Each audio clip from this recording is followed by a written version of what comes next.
Hello everyone, welcome back to my channel once again. For today we are going to look at integral calculus. What is integral calculus is another name for what we know as integration. Integration is actually a method used to figure out or to calculate or determine the area under any given curve or graph. For instance, if we have this graph and we want to figure out the area from interval 1 to 4. That is the area of this space. If you look at this space critically, you see that we don't have any basic shape. It's not a rectangle, it's not a triangle. So since we don't have any basic shape, it is going to be very difficult to figure out the actual area under the curve. So what we do is we use calculus to get the actual area using the Riemann sum or by indefinite integration. Now, for this, we are going to use definite integration to simplify this expression. We'll come back to the graphs in our next video and we'll use a graph to give an example here. So how do we go about this? The rule says that when you have a function to differentiate, the rule says take the exponent and add 1 to it. Whatever your exponent is, that is also what you divide the whole function with. And this will give you the integral, definite integral for the intervals given. Also, I also want us to note that integration is a product of the first derivative. Integrating the first derivative gives us the function. So it's the opposite of differentiation. Differentiation, when you differentiate the function, it gives you a first derivative.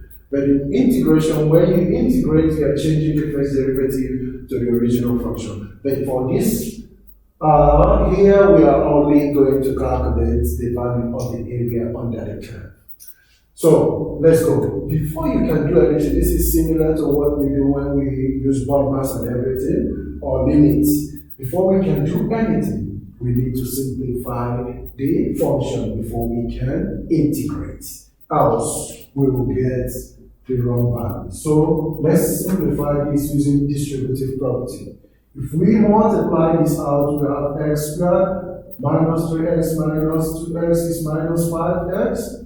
Plus 6 divided by x to the power of 4. The simplification is not done because the rule says that we cannot have a component of the variable in the denominator. So we need to bring them all up using the laws of exponent. And that is the only time we can integrate. So instead of writing x to the power of 4, I will allocate all of them because there is nothing else I can do here. I cannot factorize. So I will allocate the denominator to all of them because it belongs to all of them. This helps me for easy simplification. So from this, I will have an integral from 1 to 2 of x. This will give me 1 over x squared, which is x to the power of negative 2. This will give me 5 over x cubed, which is 5x to the power of negative 3. And this will give me 6x to the power of negative 4. Write all of them as exponents, singular exponents, without the x's being in the denominator. And then, when they are all in this format, I can now apply the laws of integration to them. Now, going forward, this will now become x to the power of negative 2 plus 1 all over whatever I have here becomes my denominator. Negative 2 plus 1 is negative 1, and I have also my negative 1 in the denominator. For the second section, we have 5 into negative 3 plus 1, that is negative 2, it becomes my denominator for that section. For the last one also, I have plus 6 into x, negative 4 plus 1 is negative 3, that becomes my denominator. Let's complete the simplification. Remember that we have integrated for this interval from 1 to 2. Completing the simplification, this gives me x to the power of negative 1, so we have negative x to the power of negative 1.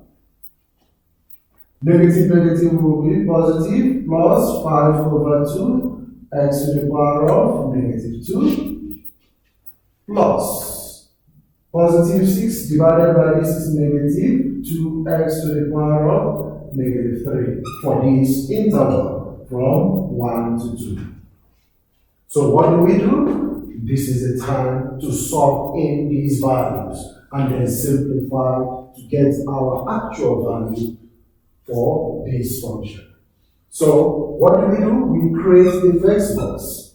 The first box is for the higher interval. So we have negative of 2 to the power of negative 1 plus 5 over 2 into 2 to the power of negative 2 minus 2 into 2 to the power of negative 3. That is our first interval. Remember, we want to get it for 2 intervals. So the second one will be minus the same thing. But now we are subbing in 1 as the value. So we have 1 to the power of negative 1 plus 5 over 2 into 1 to the power of negative 2. Then minus 2x. Minus 2x to the power of negative 3. So this, whatever we get from this, will give our answer. So if we have k minus p, that will be the area under that graph. Because we are figuring out the area under the graph, it has to be in units squared. Let's try simplify this. This is 1 over 2, so I have negative half. This is 1 over 4. So 1 over 4 will give us 5 over 8. Minus, this is 1 over 8.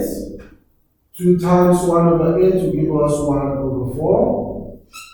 And then our p will be minus into 1 over 1 is 1, negative 1, plus 1 over 1 is 1, 5 over 2, minus 1 over 1 is 1, minus 2. So this will give us the area under the graph when it's fully simplified. So understand that this is the approach we use for integration. If you need more clarity, please ask questions. I'm always here to support you. Please keep on sharing my video, and please like my video and share with your friends, and also encourage your friends to subscribe. I'll see you in the next video.